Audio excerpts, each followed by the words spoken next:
উদ্ধার করার মালিক কে? কে বলছে? আল্লাহ। কাজে কর্মে তো আপনাদের ঠিক নেই।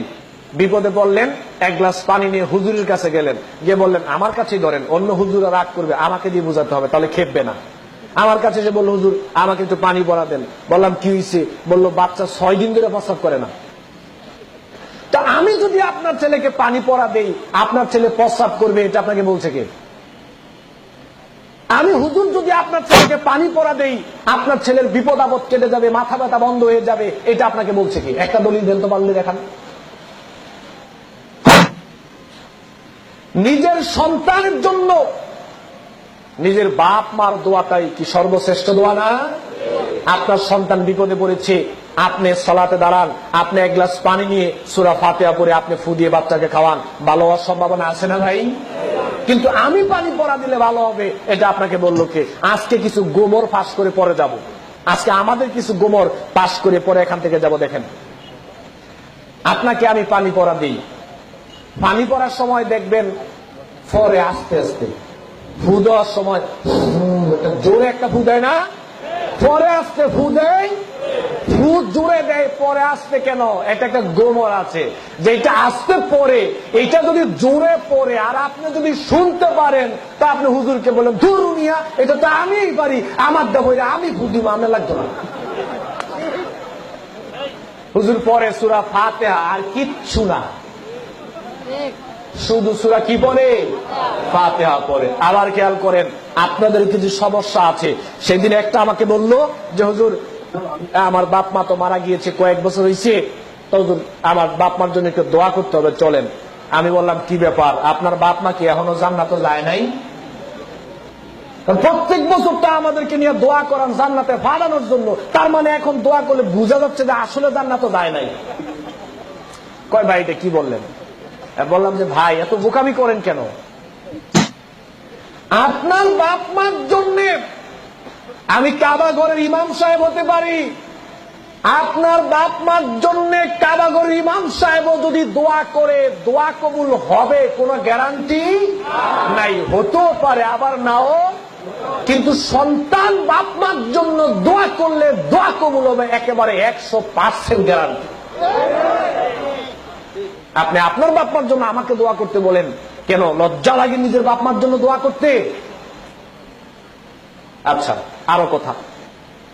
এবার আপনি দেখেন কতগুলো ঝামেলা এখানে।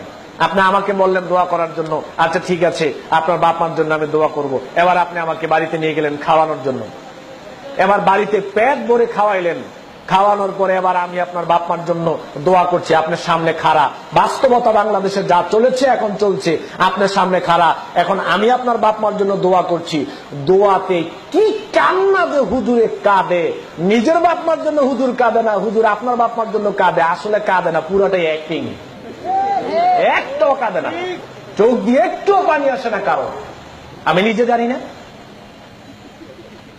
এরপরে আপনি সামনে দাঁড়ানো, বলছেন হুজুর দোয়া করেন বাপ মার জন্য। এই যে দোয়া ধরে 15 মিনিট আপনার সামনে হুজুর আপনাকে আপনার বাপ মার জন্য দোয়া করছে, কি সুন্দর দোয়া যে করছে, একেবারে দোয়া করতে করতে এমন অবস্থা হয়েছে যে বুঝে গেছে মনে হয় জান্নাত গেছে, আরেকটু বাকি আছে। এই যে দোয়াগুলো বললো, একটাও দোয়া না, সব খালি আপনারা ফার্ম দিছে। কিছুক্ষণ পরে তো পকেটটা ভরে দিতে হবে। কেন বলছি কথাটা দেখেন, এই কথাটা বলতাম না।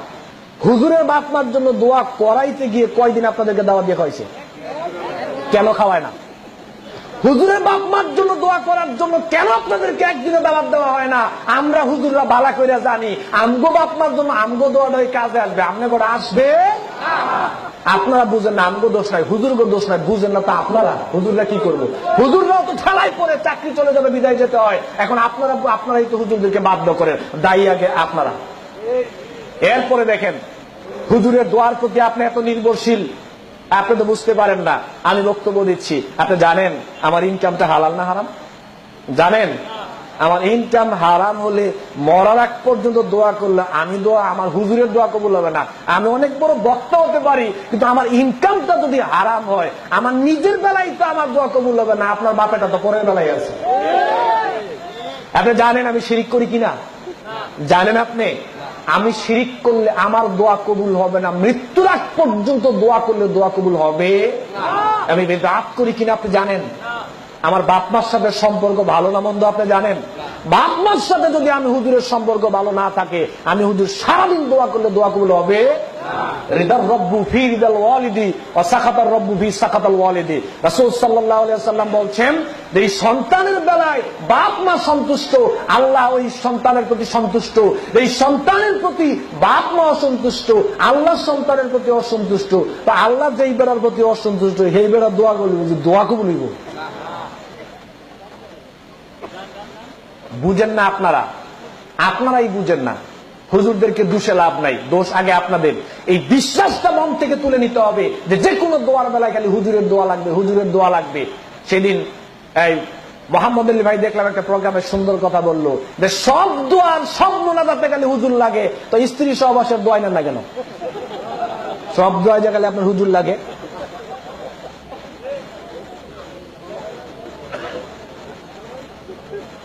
দোয়ার ভার আলেমদের উপর দেওয়া যাবে না। হ্যাঁ, আমাদের উপর দোয়া চাইবেন, আমরাও দোয়া করব, আপনারাও করবেন, কিন্তু কেউ কারো প্রতি একেবারে নির্ভরশীল হওয়া যাবে। নিজের দোয়াটা নিজের কাছেই নিরাপদ, নিজের বাপ মার কাছেই নিরাপদ। সন্তান বাপ মার জন্য দোয়া করবে, রব্বির হামহুমা কামা রব্বায়ানি সগীরা। এটা কি হুজুরকে শিক্ষা দেওয়া হয়েছে না সন্তানকে বাপ মার বেলায় শিক্ষা দেওয়া হয়েছে? বুঝা উল্টা চলেন আর কি, বুঝেন সবই কিন্তু চলেন উল্টো। সম্মানিত উপস্থিতি, বিপদ আপদ বালা মুসিবত এগুলো দেওয়ার মালিক কে? তার উদ্ধার করার মালিক কে? তাহলে আশ্রয় চাইতে হবে কার কাছে? আল্লাহর কাছে। এটা অন্তরের ব্যাপার। আগে আল্লাহকে কি দিয়ে মানতে হবে? অন্তর দিয়ে মানতে হবে। সবগুলো দেখাতে পারবো না, বাংলাদেশের কয়েকটা রোগ প্রকাশিত হয়েছে, কয়েকটা দেখাচ্ছি। সন্তান দেওয়ার মালিক কে? এটা অন্তরের ব্যাপার না? আপনি বিয়ে করেছেন, স্ত্রী ঘরে